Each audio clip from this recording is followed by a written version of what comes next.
अब हमारा जो नगर निकायों का चुनाव है, और जैसा सब आप जानते हैं, राज्य निर्वाचन आयोग द्वारा तय शेड्यूल के मुताबिक 17 तारीख को पोलिंग डे का समय निश्चित है। और जो पोलिंग डे का टाइम है सुबह 7 बजे से लेके शाम को 3 बजे तक पोलिंग का टाइम है।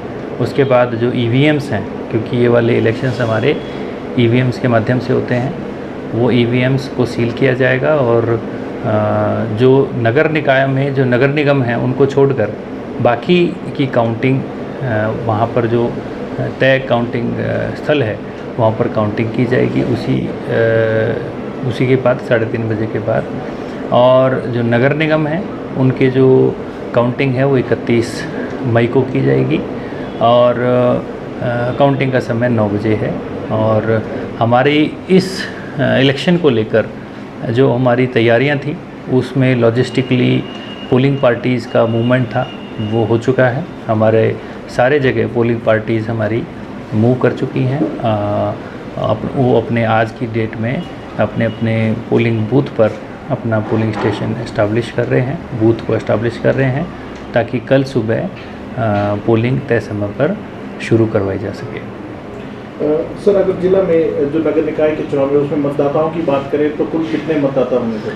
एग्जैक्ट डेटा हम आपको शेयर कर देंगे मतदाताओं का, क्योंकि अलग अलग नगर निकाय, नगर परिषद, नगर निगम और नगर पंचायत में अलग अलग फिगर्स हैं। जैसे धर्मशाला की बात करें तो लगभग 34-35 हज़ार के आसपास मतदाता हैं, लेकिन एग्जैक्ट फिगर हम आपको देंगे। हम उसमें रफ़ फिगर आपको नहीं बताएंगे। अगर पंचायत के बारे में आप पूछते हैं तो लगभग 12 लाख हमारे मतदाता हैं। और जो हमारा इलेक्शन है अर्बन का, वो लगभग परसों जब पोलिंग हो जाएगी उसके बाद उसकी सारी प्रोसेस सिर्फ काउंटिंग नगर निगम धर्मशाला और पालमपुर को छोड़कर रह जाएगी। उसको छोड़कर बाकी सारा पूरा हो जाएगा। उसके बाद हम पंचायत के इलेक्शंस पे फोकस करेंगे। सर, ये इशू हमारे सामने भी आया था और हमने इस चीज़ को एड्रेस करने के लिए जो हमारे एसडीएम हैं और हमारे एसपी साहब हैं, दोनों ने मिलकर, और ये हमारा इशू सिर्फ बडोल का जो पोलिंग स्टेशन, पोलिंग बूथ होगा वहाँ, और जो हमारा नीचे स्कूल में जो हमारा बूथ बनता है वहाँ 2 या 3 बूथ में ये दिक्कत आएगी, जिसके लिए हम इस चीज़ को हमने इंश्योर किया कि उन बूथों में पार्किंग नहीं होगी वहाँ पर, क्योंकि कमीशन और जो नियम है उसके मुताबिक 100 मीटर की परिधि के अंदर कोई भी गतिविधि पोलिंग के अलावा अलाउड नहीं है। तो इसलिए वो नो पार्किंग एरिया रहेंगे और अल्टरनेट पार्किंग जो है पुलिस के द्वारा इसमें ढूंढ ली गई है। और हमारा प्रयास है कि दोनों गतिविधि लगभग साइमल्टेनियस नहीं है। लास्ट का थोड़ा सा पीरियड है वो ओवरलैप करेगा, क्योंकि पोलिंग 3 बजे है, मैच 3:30 बजे, लेकिन एंट्री मैच की 2 घंटे पहले से शुरू कर देते हैं। तो लास्ट वाला जो टाइम होगा उस वक्त थोड़ा सा हमें सतर्क रह कर कार्य करना पड़ेगा।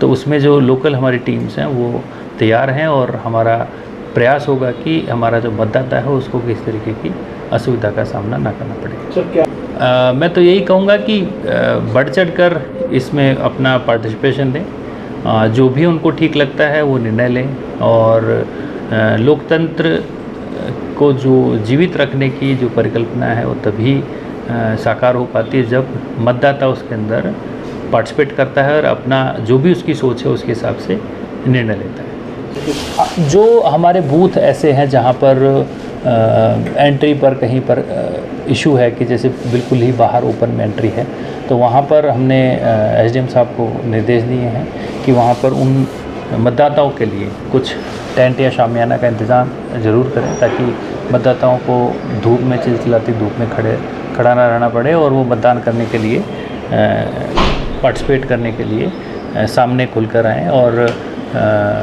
किसी तरीके की उनको इनकन्वीनियंस ना हो। सर, जो सीनियर सिटीजन लोकतंत्र में मतदान करना एक स्वैच्छिक अधिकार हमारे नागरिक का है। और व्यक्ति अगर बुज़ुर्ग है और वो बूथ पर पहुंचता है तो हमारे जो बूथ जितने भी बने हैं उसमें अश्योर्ड मिनिमम फैसिलिटीज़ की हम बात करते हैं कि वहाँ पर बेसिक रैंप होगा, बेसिक पानी की सुविधा होगी, बैठने की सुविधा होगी, वहाँ पर वो हम उपलब्ध कराने का प्रयास करेंगे। तो जितने भी हमारे मतदाता हैं, चाहे वो बुज़ुर्ग हैं, चाहे वो महिलाएं हैं, चाहे वो पुरुष हैं, सभी से समान रूप से अनुरोध है कि सब आएँ और अपने मत का प्रयोग करें और जो उनको क्षेत्र में जिस तरीके का जो भी उनको लगता है उसके अनुरूप वो निर्णय लेकर मतदान अवश्य करें।